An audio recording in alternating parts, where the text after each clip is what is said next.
Master minds commerce చదవాలనుకునే 10th inter విద్యార్థుల తొలి ఎంపిక.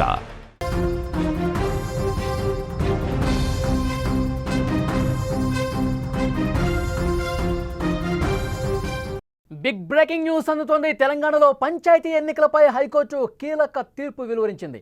3 నెలల్లో పంచాయతీ ఎన్నికలు పూర్తి చేయాలని వెల్లడించింది. రాష్ట్ర ప్రభుత్వం ఎన్నికల సంఘానికి కూడా కీలకమైన ఆదేశాలు ఇచ్చింది. హైకోర్టు తీర్పుతో ఎన్నికలకు ఇక ప్రభుత్వం సిద్ధమవుతున్నట్టుగా కనిపిస్తోంది. 2024 ఫిబ్రవరి 1కి సర్పంచుల పదవీకాలం కూడా ముగిసినటువంటి పరిస్థితి ఉంది. ఇప్పుడు వెంటనే మాజీ సర్పంచులు కొంతమంది హైకోర్టుకు వెళ్లడంతో విచారణ సందర్భంగా కీలకమైన తీర్పు వెలువరించింది. తెలంగాణలో స్థానిక సంస్థల ఎన్నికల నిర్వహణపై తెలంగాణ హైకోర్టు కీలక తీర్పు వెల్లడించింది. సెప్టెంబర్ 30వ తేదీలోపు స్థానిక సంస్థల ఎన్నికలు నిర్వహించాలని ఆదేశించింది. ఈ మేరకు జస్టిస్ మాధవి బెంచ్ తీర్పిచ్చింది. ప్రభుత్వం ఎన్నికల సంఘం అభ్యర్థులను సైతం పరిగణలోకి తీసుకున్నట్టుగా ధర్మాసనం తీర్పు బట్టి అర్థమవుతోంది. 3 నెలల్లో ఎన్నికలను నిర్వహించాలని ఆ ఆదేశాల్లో స్పష్టంగా పేర్కొంది. 2024 ఫిబ్రవరి 1వ తేదీ నాటికి తెలంగాణ సర్పంచుల పదవీకాలం పూర్తిగా ముగిసిపోయింది. 6 నెలల్లో ఎన్నికలు పూర్తి చేయాలని ఒక నిబంధన ఉన్నా సరే దాన్ని పక్కన పెట్టారు. దాన్ని గుర్తు చేస్తూ ఇవాళ హైకోర్టు చాలా స్పష్టంగా తీర్పిచ్చింది. ఎన్నికలైనా పెట్టండి, లేదంటే పాత సర్పంచులైనా కొనసాగించండి అంటూ ఆ పిటిషన్లో వాదించారు. దీనిపై గత కొన్నాళ్లుగా ఈ వాదనలు కొనసాగుతున్న పరిస్థితుంది. సుప్రీంకోర్టు తీర్పు ప్రకారం స్థానిక సంస్థల్లో బీసీ రిజర్వేషన్లు ఖరారు చేసి ఎన్నికల ప్రక్రియ చేపట్టాల్సి ఉంది. ఇది పూర్తి కావడానికి 1 నెల రోజులు సమయం కావాలంటూ ప్రభుత్వ తరఫు అడ్వకేట్ కూడా కోరారు. ఈ దశలో న్యాయమూర్తి జోక్యం చేసుకున్నారు. ఎన్నికల నిర్వహణపై గతంలో ఒకసారి మీరు హామీ ఇచ్చి ఎందుకు అమలు చేయలేదంటూ సూటిగా ప్రశ్నించింది హైకోర్టు. ఇక ఎన్నికల నిర్వహణకు 1 నెల రోజుల గడువు ఇవ్వాలని ప్రభుత్వం కోరగా ఎన్నికల సంఘం 60 రోజుల గడువు కోరింది. వాదనలు విన్న ధర్మాసనం జూన్ 23వ తేదీ తీర్పును రిజర్వ్ చేసింది. ఆ తీర్పు వెల్లడిస్తూ 3 నెలల్లో పంచాయతీ ఎన్నికలు నిర్వహించాలని ఆదేశాలు జారీ చేసింది. హైకోర్టు తీర్పుతో స్థానిక సంస్థల ఎన్నికలకు ప్రభుత్వం సిద్ధమవుతోంది. బీసీలకు 42% రిజర్వేషన్ల అమలు మీద కూడా కసరత్తు చేస్తుంది. ఇవాళ ప్రభుత్వం ఈ పిటిషన్ సందర్భంగా వాదనల సందర్భంగా చాలా స్పష్టంగా చెప్పింది. సుప్రీంకోర్టు తీర్పు ప్రకారం బీసీలకు రిజర్వేషన్లు ఖరారు చేస్తూ ఎన్నికలు నిర్వహించాలి, కాబట్టి 1 నెల రోజులు మాకు సమయం కావాలని చెప్పి కోరింది ప్రభుత్వం కూడా. సో 1 నెల రోజులు ప్రభుత్వానికి సమయం ఇచ్చింది. ఆ తర్వాత ఎన్నికల కమిషన్ తరఫు న్యాయవాది కూడా చాలా బలమైనటువంటి వాదనలు వినిపించారు. ప్రభుత్వం ఎన్నికలకు సంబంధించిన రిజర్వేషన్లు ఖరారు చేయాలన్న ప్రభుత్వమే, లేదంటే ఆ ఎన్నికల నిర్వహణ బాధ్యతలు కూడా ప్రభుత్వమే చూసుకుంటుంది. సో అప్పుడు మాత్రమే సజావుగా మేము ఎన్నికలు నిర్వహించగలం అని చెప్పింది. సో ఈ 2 పరిగణలోకి తీసుకున్నటువంటి హైకోర్టు ఎన్నికల సంఘం కూడా ఈ ఎన్నికల ప్రక్రియ పూర్తి చేయడానికి 2 నెలల సమయం కోరింది. ఇటు ప్రభుత్వం రిజర్వేషన్లకు 1 నెల, అలాగే ఎన్నికల కమిషన్కి ఈ ప్రక్రియను 2 నెలలు, మొత్తం 3 నెలలు. కాబట్టి వాళ్ళ అభిప్రాయాలను, వాళ్ళకున్నటువంటి ఇబ్బందుల్ని దృష్టిలో పెట్టుకుని వాళ్ళ కోరినటువంటి సమయం కూడా అంగీకరించి హైకోర్టు తీర్పిచ్చింది. 3 నెలల్లోగా సెప్టెంబర్ 30 లోపు ఈ ఎన్నికల నిర్వహణ అనేది పూర్తిగా, ఈ ప్రక్రియ అనేది పూర్తి చేయాలని చెప్పి కీలకమైనటువంటి తీర్పు ఇచ్చినటువంటి పరిస్థితి.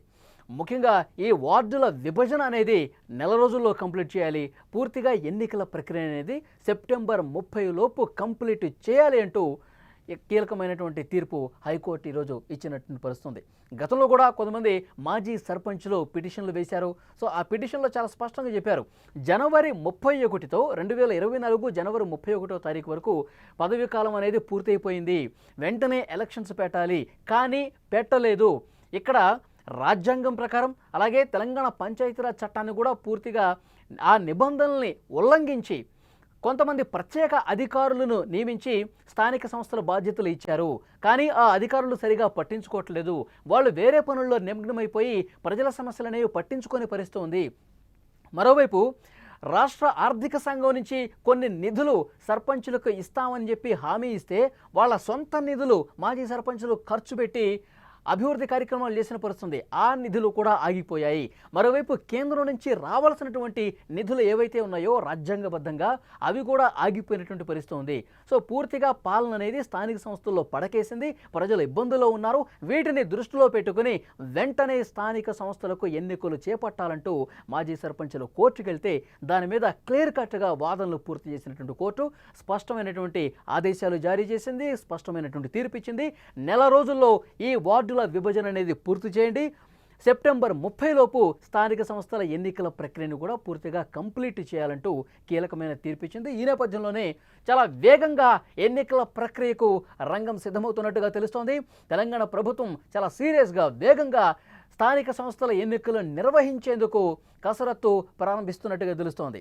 సుప్రీంకోర్టు తీర్పు ప్రకారం బీసీలకు 42% రిజర్వేషన్లు ఇస్తూ ఈ ఎన్నికల ప్రక్రియను ప్రారంభిస్తోంది. ఒక నెల రోజుల్లో ఈ రిజర్వేషన్ల ప్రక్రియ కూడా మేము పూర్తి చేస్తాం.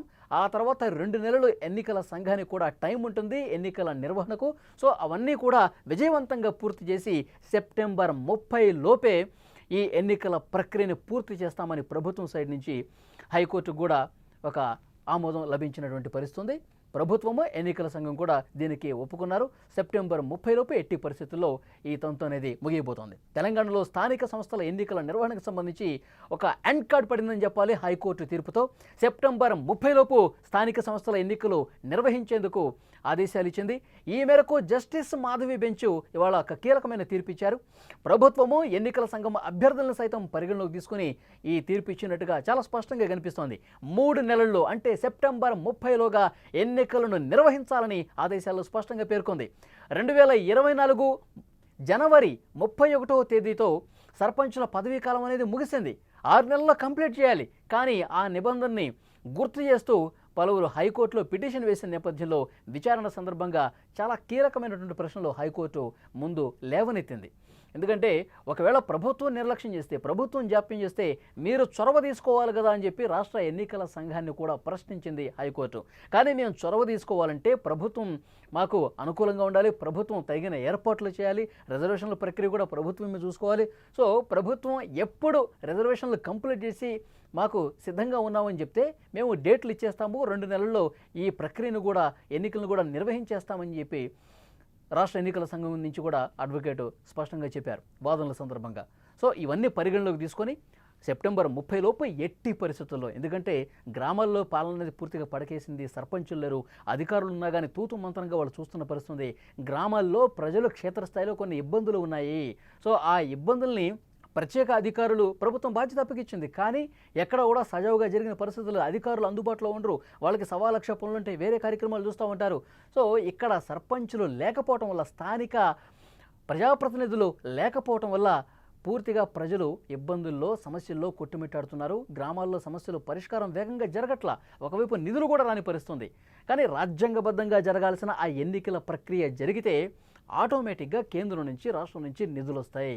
సో అక్కడ ప్రజాప్రతినిధులు వేగంగా పనులు చేపిస్తారు, ప్రజలు బాగోగులు చూస్తారు. కాబట్టి వెంటనే నిర్వహించండి ఎన్నికలు అంటూ చాలా స్పష్టంగా హైకోర్టు తీర్పిచ్చింది. సెప్టెంబర్ 30 లోపు ఎట్టి పరిస్థితుల్లో స్థానిక సంస్థల ఎన్నికలు జరగాల్సిందే అంటూ కీలక తీర్పిచ్చినటువంటి పరిస్థితుంది.